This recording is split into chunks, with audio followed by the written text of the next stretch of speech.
अभिनंदन। मित्रों, कल एक सुखद इस दुख की घड़ी में और चारों तरफ से दुख ही दुख है, चारों तरफ से आपदाएं हैं, विपदाएं हैं, दिखते हैं। लगभग डेढ़ महीना हो चुका है। कल एक अच्छी खबर हिमाचल प्रदेश सरकार की ओर से सुनने को मिली कि हिमाचल प्रदेश को डिजास्टर एक्ट लागू कर दिया है। 1905 के बाद ये पहली बार ऐसी स्थिति हुई कि सरकार ने इसको, नहीं तो केंद्र सरकार करती थी राज्यों को आपदा प्रदेश घोषित, पर इस बार क्योंकि प्रदेश सरकार ने शुरुआत की है तो ये बहुत अच्छा कदम है। इसके बाद होता क्या है कि लोगों को लगता है कि अब होगा क्या, चलिए सब चीजें तो हो गई।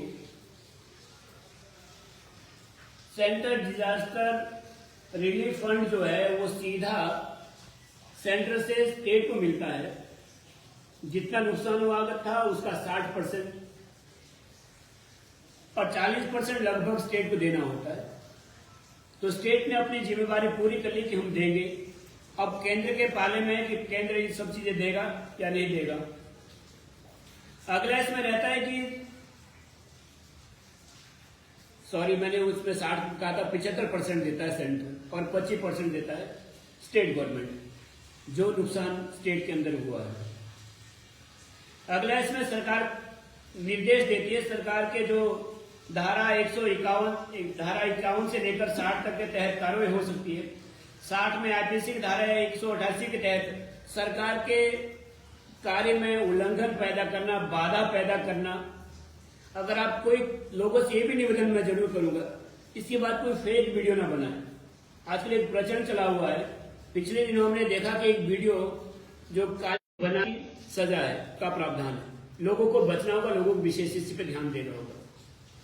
कोई अधिकारी अगर अपने काम में अनियमितता लाता है, वो काम नहीं करता है, समय पे नहीं पहुंचता है, कोई बहाना बनाता है, तो अधिकारी को बर्खास्तगी के साथ साथ 1 साल की सजा का भी इसमें प्रावधान है, ऐसा डिजास्टर एक्ट कहता है।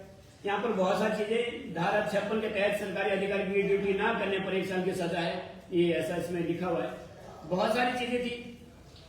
अब इसमें एक और नई चीज आ जाती है, सरकार छूट दे सकती है, टैक्स में छूट दे सकती है, बिजली पानी के बिल में छूट दे सकती है।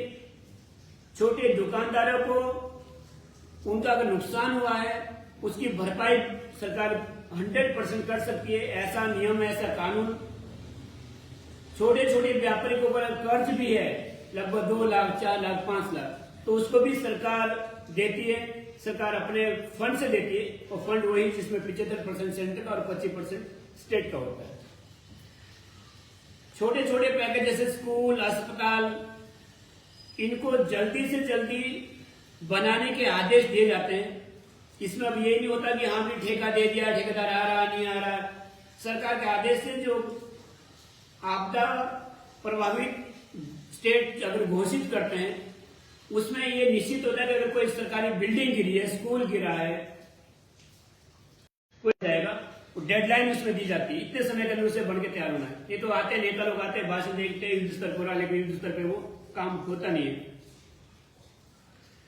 अब तक हिमाचल प्रदेश जो मुख्यमंत्री ने जो विधानसभा में रखा प्रस्ताव, उन्होंने कहा कि 320 लोगों की मौत हो चुकी है 20 जून के बाद, जिसमें सड़क हादसे भी साथ में शामिल है।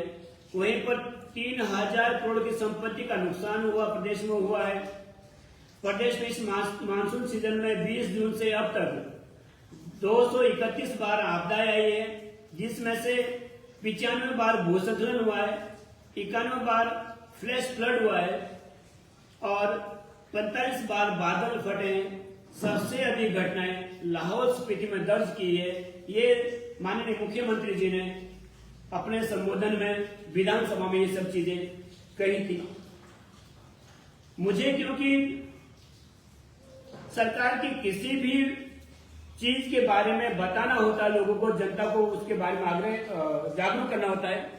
एंटी करप्शन का नेशनल असिस्टेंट चीफ होने के नाते मेरी ये भी ड्यूटी बनती है कि ठीक है, व्यक्तिगत रूप से मैं हर समय हो सकता है सरकार की कमियां निकालूं, सरकार की कमियां बताऊं, लेकिन उस अधिकार से, एंटी करप्शन के अधिकार से मुझे लोगों को जागरूक भी करना होता है कि असमें कल से बड़ी स्थिति ऐसी थी कि ठीक आपदा प्रदेश घोषित हो गया। मैंने अधिकारियों को भी कहा कि आप क्या करेंगे, क्या है कि अभी तो ऐसी कोई गाइडलाइन आई नहीं है। तो गाइडलाइन, यही गाइडलाइन जो हमने कही है, ये सब चीजें उसमें होती है, ये लोगों के लिए भी जानने वाला है और अधिकारियों के लिए भी जानने योग्य था। इसीलिए कल से बड़ी लोग अंदर हुआ स्थिति थी, लोगों ने बड़ा लोगों ने फोन किया, अब क्या होगा, कैसे होता है, क्या होता है, इसके बाद क्या होगा। पर हाँ, ये निवेदन मेरा जरूर रहेगा, हिमाचल प्रदेश से 7 के 7 MP भारतीय जनता पार्टी के हैं, 3 राज्यसभा में और 4 लोकसभा में।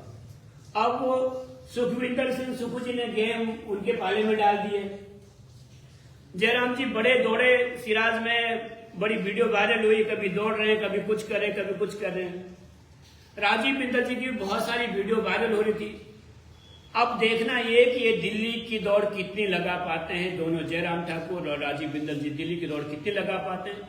इनके सातों के सातों MP क्या लोकसभा में भी या माननीय अमित शाह जी से मिलकर या आदरणीय मोदी जी से मिलकर क्या ये हिमाचल प्रदेश को केंद्र के द्वारा भी आपदा प्रदेश घोषित करवा सकते हैं या नहीं करवा सकते हैं। क्योंकि हिमाचल प्रदेश सरकार का फायदा तभी है, या हम सब लोगों का फायदा तब है, हिमाचल प्रदेश सरकार ने जो आपदा प्रदेश घोषित किया है, इसका फायदा तब है अगर सेंटर भी इसे साथ साथ में करेगा। नहीं तो बिना 75% ऐड के बिना 25% ऐड उसमें ऐड हो ही नहीं सकता है। पहले 75% आएगा, तब यहां से 25% जाएगा। अगर 75% नहीं आता है तो 25% भी यहां से नहीं जाएगा। ये नियम, ये कानून रहता है। तो पहली बार मुझे लगता है कि 3 साल में शायद पहली बार हो रहा होगा, जो अगर मैं सरकार की पीठ थपका पड़ा सरकार की अगर मैं तारीफ कर रहा हूं शायद, तो ऐसा नहीं, हमने बहुत बार कहा, अच्छा भी कहा, लेकिन ये बहुत शानदार कदम था सरकार की ओर से। अब देखना ये है कि केंद्रीय सरकार, क्या जयराम ठाकुर नेता प्रतिपक्ष या प्रदेश अध्यक्ष भारतीय जनता पार्टी, क्या और सातों के सातों MP क्या ये चीज करवा पाएंगे या नहीं करवा पाएंगे। ये बड़ा नुकसानदेह भी हो सकता है भारतीय जनता पार्टी के लिए, मैं ये भी कह दूं, क्योंकि कांग्रेस ने यहाँ पर सारे पाप लगभग एक तरह से धो भी दिए। क्योंकि आज तक किसी मुख्यमंत्री ने हिम्मत नहीं की थी कि अपने राज्य को आपदा राज्य घोषित कर दें। आप सबका बहुत बहुत धन्यवाद। एक जानकारी थी जो लोगों तक साझा करनी थी। लोगों से फिर निवेदन रहेगा कि लोग घर में रहें, सुरक्षित रहें, सारी चीजों की भरपाई हो जाएगी। सेंटर से भी करवाएंगे, स्टेट से भी करवाएंगे। हम आपके साथ बराबर खड़े हैं, बराबर लड़ेंगे।